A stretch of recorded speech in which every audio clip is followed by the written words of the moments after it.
नमस्कार दोस्तों, आज का टॉपिक है कार्बोहाइड्रेट। कार्बोहाइड्रेट के बारे में हम लोग जानेंगे। तो चलिए सबसे पहले देख लेते हैं कि कार्बोहाइड्रेट जो है होता क्या है। ठीक है दोस्तों, कार्बोहाइड्रेट होता क्या है। कार्बोहाइड्रेट का अर्थ होता है कार्बो प्लस हाइड्रेट, यानी कार्बो का अर्थ होता है कार्बन और हाइड्रेट का अर्थ होता है वाटर।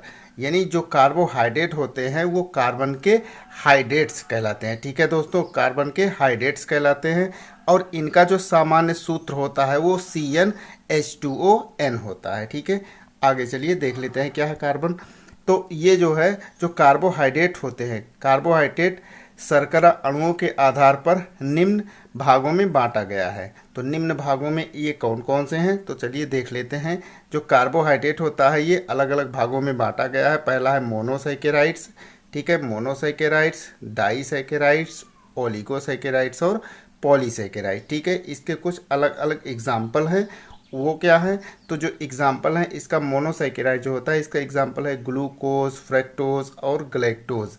डाइसैकेराइड्स में इसका एग्जाम्पल है सुक्रोज, लैक्टोज और माल्टोज।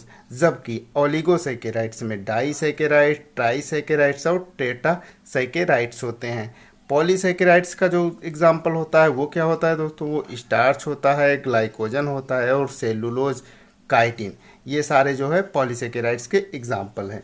कार्बोहाइड्रेट होते क्या हैं, तो कार्बोहाइड्रेट जो होता है ये कार्बोहाइड्रेट का निर्माण कार्बन, हाइड्रोजन एवं ऑक्सीजन के संयोग से होता है। इसमें कार्बन, हाइड्रोजन एवं ऑक्सीजन जो होते हैं वो क्रमशः 1 और 2:1 के, यानी 1:2 और 1 का अनुपात होता है। ठीक है, रासायनिक रूप से कार्बोहाइड्रेट पॉलीहाइड्रॉक्सी एल्डिहाइड व कीटोन होते हैं। इनका सामान्य सूत्र CnH2ON होता है। ठीक है दोस्तों, आगे देखिए क्या है। अब देखिए हैं कार्बोहाइड्रेट के जो प्रकार होते हैं, यानी टाइप्स ऑफ कार्बोहाइड्रेट।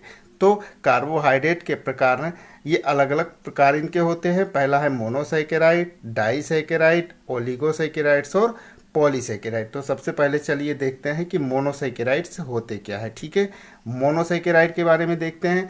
तो इसमें कार्बन परमाणुओं की जो संख्या होती है वो 3 से 7 होती है। ठीक है, इसके एग्जाम्पल हैं ग्लूकोज। ठीक है, ग्लूकोज को अंगूर की शर्करा यानी ग्रेप्स शुगर या डेक्सट्रोज भी कहा जाता है। ठीक है, यह कुछ फलों व शहद में फ्रक्टोज के साथ मिलता है। ठीक है, रुधिर शरीर में रुधिर तथा पाचन के समय आंत में यह भी पाया जाता है तथा यह मधुमेह के रोगियों के मूत्र में अधिकता से, यानी जो डायबिटीज के पेशेंट होते हैं उनमें ये अधिकता से पाया जाता है। ठीक है दोस्तों, रुधिर द्वारा अवशोषित होकर यह शरीर की विभिन्न कोशिकाओं में पहुंचता है जहां इसके ऑक्सीकरण से ऊर्जा उत्पन्न होती है जो ATP कहलाती है। ठीक है, यानी एडेनोसिन ट्राइफॉस्फेट कहलाती है।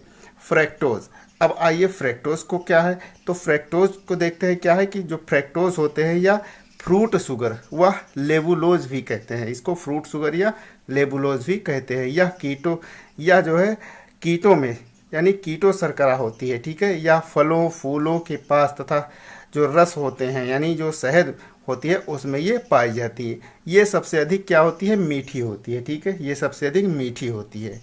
अब देखते हैं ग्लैक्टोज क्या है, तो यह दुग्ध शर्करा या लैक्टोज में ग्लूकोज के साथ पाया जाता है। ठीक है, पाचन के समय लैक्टोज का प्रत्येक अणु ग्लूकोज व ग्लैक्टोज के एक एक अणु में यानी एक एक सिंगल अणु में ये टूट जाता है। उपयोग में लाए जाने से पहले या ग्लूकोज में क्या करते हैं, बदल जाते हैं। ठीक है, डाइसैकेराइड्स क्या होते हैं, तो डाइसैकेराइड्स हैं ये 2 मोनोसैकेराइड्स अणुओं के जुड़ने से बनते हैं। इनका सामान्य सूत्र C12H22 और O11 होता है। ये जल में विलेय तथा स्वाद में मीठे होते हैं। माल्टोज या माल्ट शर्करा जो होती है सुक्रोज या सामान्य शर्करा तथा लैक्टोज या दुग्ध शर्करा महत्वपूर्ण क्या है, डाइसैकेराइड्स हैं। ठीक है, ये सब डाइसैकेराइड्स हैं जो कि इम्पोर्टेंट हैं। ठीक है, सुक्रोज को देखते हैं, तो यह गन्ने, चुकंदर, गाजर तथा मीठे फलों में पाया जाता है। जबकि जो माल्टोज होते हैं यह स्वतंत्र रूप से नहीं पाया जाता है या बीजों की मुख्यतः जैसे जौ शर्करा अर्थात माल्ट शुगर होती है। लैक्टोज क्या होते हैं, तो लैक्टोज को देखते हैं क्या है। यह शुद्ध दूध में पाई जाती है, ग्लूकोज एवं ग्लैक्टोज के अणुओं के संयुक्त से बनती है। यह कम मीठी होती है तथा पौधों में पाई जाती है। ठीक है, ओलिगोसैकेराइड्स के बारे में देखते हैं। तो जो ओलिगोसैकेराइड्स हो वो क्या है, तो सामान्यतः पेंटोज मोनोसैकेराइड जैसे राइबोज हुआ, जाइलोज तथा हेक्सोज मोनोसैकेराइड्स। इसके कुछ एग्जाम्पल हैं जैसे ग्लूकोज, फ्रैक्टोज, मैनोज व ग्लैक्टोज। ये दोनों इकाइयाँ ग्लाइकोसिडिक बंध द्वारा एक दूसरे से जुड़ जाती हैं। इनके जुड़ने से ओलिगोसैकेराइड्स बनते हैं। ठीक है, मोनोसैकेराइड्स की संख्या के अनुसार ये डाइसैकेराइड, टेट्रासैकेराइड तथा टेट्रासैकेराइड्स आदि कहलाते हैं। ठीक है दोस्तों, चलिए अब पॉलीसैकेराइड्स को देखते हैं।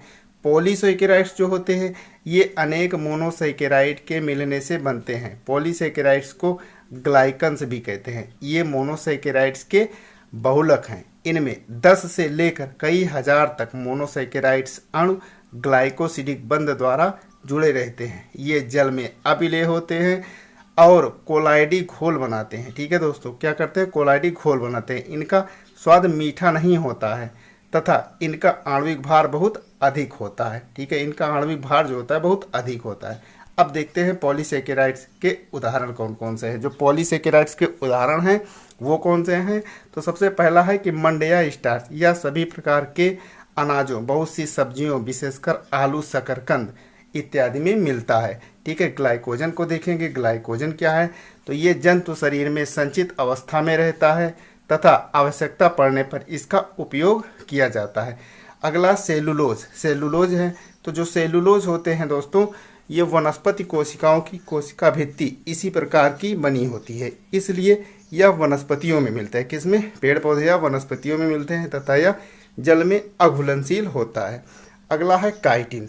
काइटिन को देखते हैं क्या है, तो काइटिन यह आर्थ्रोपोडा संघ के जंतुओं के बाह्य कंकाल यानी उसके जो आर्थ्रोपोडा के जंतु होते हैं उसके बाहरी आवरण पर ये निर्माण करते हैं, उसके बाह्य कंकाल पर होते हैं तथा यह भी जल में अघुलनशील होते हैं। कैसे होते हैं, जल में अघुलनशील होते हैं। ठीक है दोस्तों, चलिए दोस्तों आज के लिए इतना ही। मिलते हैं नेक्स्ट वीडियो में। अगर वीडियो पसंद है तो लाइक और चैनल पे नए हैं तो सब्सक्राइब कर लीजिए। नमस्कार दोस्तों।